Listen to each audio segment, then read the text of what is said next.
Welcome to another episode of the Revival Project podcast series. The Revival Project promotes non-political events and activities that aim to strengthen bonds between Jewish communities in the diaspora and in Israel. Today's topic is how selective should the Aliyah process be? This, some might say, controversial subject follows our previous discussion about the need for strengthening bonds in the Jewish world. Before we can approach the non-political goals of the Revival Project events and activities, gaining an insight as to the current status of these relations helps put things into clearer perspective. Accordingly, we are first acknowledging the sad but indisputable fact that we are talking about two separate entities, the Jewish diaspora and Israel, which many consider to be the Jewish homeland. There is a time-honored process of merging these entities together, and that relates to a Jew in the diaspora coming to live in Israel. This is called making Aliyah. Aliyah in Hebrew means going up.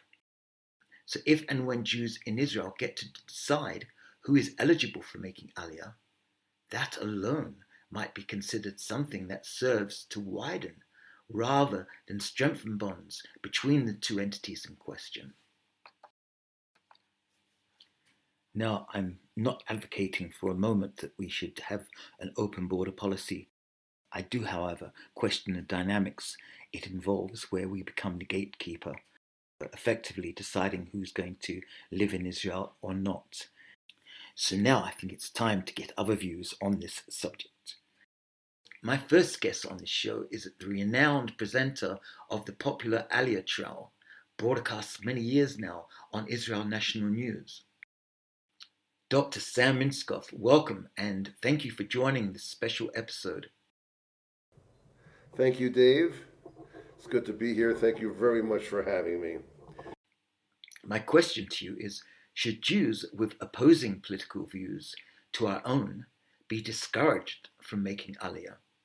The question here, as you were saying, should Jews with opposing political views to our own be discouraged from making Aliyah? My answer, my response right off the bat is certainly not. Certainly not. The more political views, the better. The important thing is that they're Jews, and it would be helpful to them to have that Zionistic fervor and enthusiasm and belief, perhaps. But a Jew who desires to make Aliyah, if all the rules and papers are in order with them, they are certainly entitled. They're entitled to it by God, and we're not to question that. And the more views, the better. You know, it's after a while you'll have a hybrid mixture of opinions and whichever, and it can only work out nicely in the end for everybody. The next question is the flip side of the first one. Bearing in mind that Jews once settled in Israel get a vote, which can affect our lives here, should we only encourage Jews with a similar world outlook to our own to come and live in Israel? Such questions don't reflect my own outlook, but looking around, hearing what people say in the diaspora and in Israel, in politics and elsewhere, leaves one a little bit skeptical and seeking answers to such questions. Okay, as for the next issue that you bring up, bearing in mind that Jews settled in Israel get a vote that can affect our lives here, we only encourage Jews with a similar world outlook to our own to come and live in Israel. A similar world outlook with a whole bunch of Jews making Aliyah, I don't think that's even possible. I'm not even so sure if even God wants it that way. But it's certainly opinions, outlooks, and whatever, certainly should not be a requirement, for making Aliyah. There's enough requirements that you have to be Jewish, on the mother's side, whatever it is it takes to be a Jew, according to halacha and according to Torah, I think is enough. A Jew is a Jew regardless of what opinions that they may have. And they should, by all means, be encouraged, not discouraged. The final question to you is, how can we strengthen bonds between Israel and the Jewish diaspora in light of such known differences, especially some of the points you have made? These are good questions. And this next question you brought up also is the one about the how can we strengthen bonds between Israel and the Jewish diaspora in light of such known differences? Yes, there are differences, and the best way to strengthen bonds is through exposure, is to continue to have programs here like Young Israel, exposing diaspora Jews to the way we live here. We've turned a lot of heads around doing that, from what I understand, because whatever news they're getting about Israel in the States, when they finally come here and visit, having our programs, Young Israel, whichever, is to guide them around the country, their minds are quickly changed.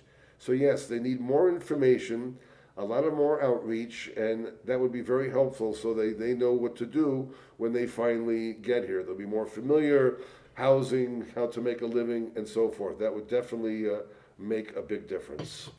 Thank you, Dr. Sam Minskoff, and I recommend you hear his show, the Aliyah Trail, on the Israel National News website. However, what we now understand is that Jews are very, very welcome to live in Israel from the diaspora, but there are many who prefer, of course, to remain in the diaspora. Perhaps there's also a remaining problem if they perceive that those in Israel are only interested in them providing they make Aliyah to Israel. Then that also begs the question, how do they feel about the fact that they want to remain in the diaspora? Are those in Israel still regarding them as brothers, as part of the Jewish nation? But really, I don't think there is an issue here. I think it's a very simple matter of longing, where people long for their relatives, they long for their friends. Those in Israel obviously prefer to see their relations, their friends, and what have you, coming to live with them nearby in Israel, where they're not so far away. And I'm sure the reverse is true, where those in the diaspora also prefer to see those they love in Israel living close to them. So there is a dichotomy here. There is a lingering problem, but that's something which we'll get to in due time. My next guest is the founder and CEO of the Tabernacle Institute. The ancient tabernacle was the focal point of Jewish worship and therefore served to strengthen the relationship between Jews.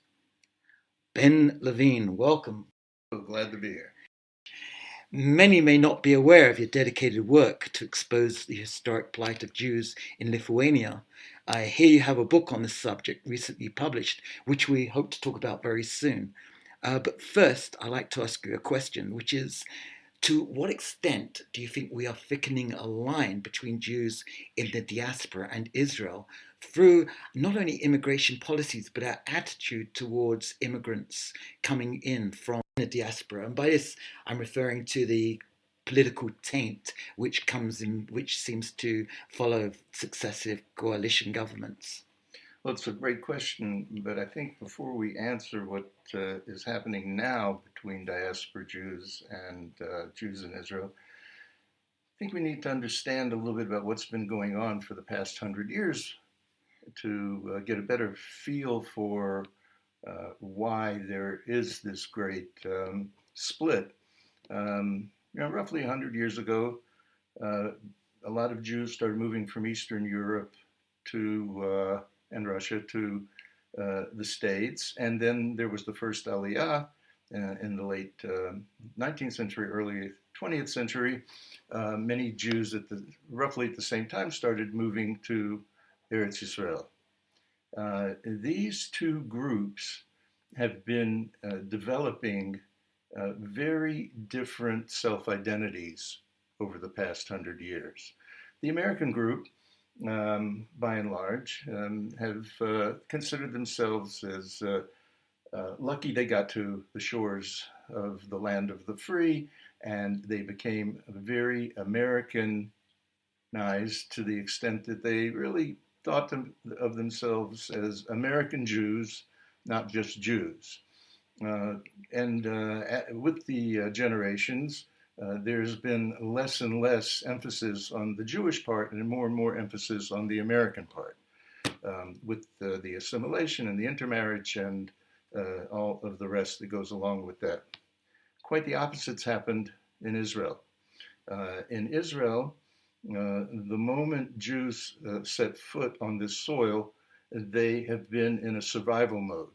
And that has that constant pressure, both of poverty to some extent and danger, has created a different mentality in Israeli Jews, and they've thought themselves more and more Israeli slash Jewish, and less simply a national identity. It was all intertwined into one identity. So in one respect, it does thicken the line between Jews in the diaspora and Jews in Israel, which could segue into my next question, Ben, which is from what you mentioned. You mentioned about the existential threat which we have in Israel, but obviously this is something which Jews in the diaspora face, and the question really is. When you start looking at world political circumstances, not least of all what's happening in Ukraine today, how much do you think the question of blanket anti-Semitism to a life-threatening degree plays into the argument about how selective Jews in Israel are as far as who is going to be coming into Israel?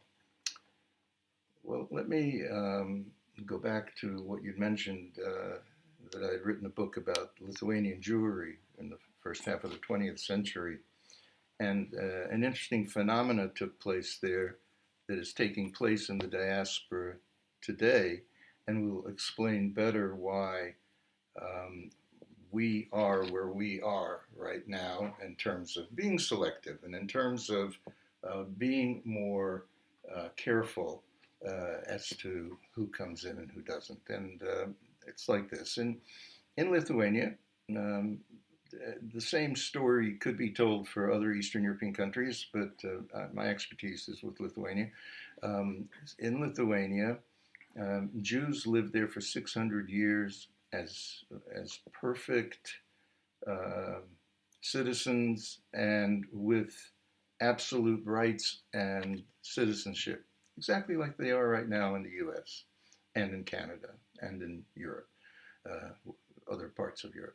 So, but when the situation got grave, then that 600 years of living in harmony went out the window overnight.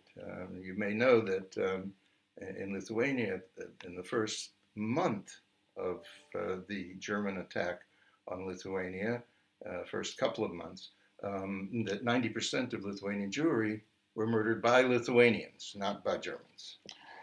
Ben, I think this subject deserves more than a few minutes, and I'll be delighted if you'll come as my guest on a future show. With so much to explore on this in this area here. So for now, really, we've heard from Ben Levine, founder and CEO of the Tabernacle Institute, and it's our great pleasure for our audience over here that Ben Levine has kindly offered to give a very special. Very special offer, I should say, to the first 100 of you who come onto the Diaspora Trail. Get there, look at the shop over there, and we're offering a very, very special deal for you.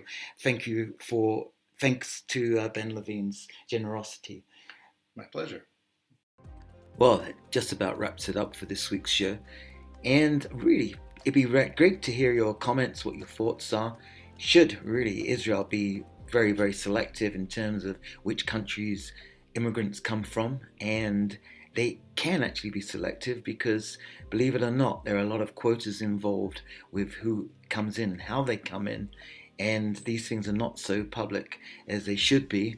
But just for example, they can have Jewish agency representatives in various countries, which can open up and fast track people coming in, for example, as in Ukraine today, or they can even slow it down if they wish to.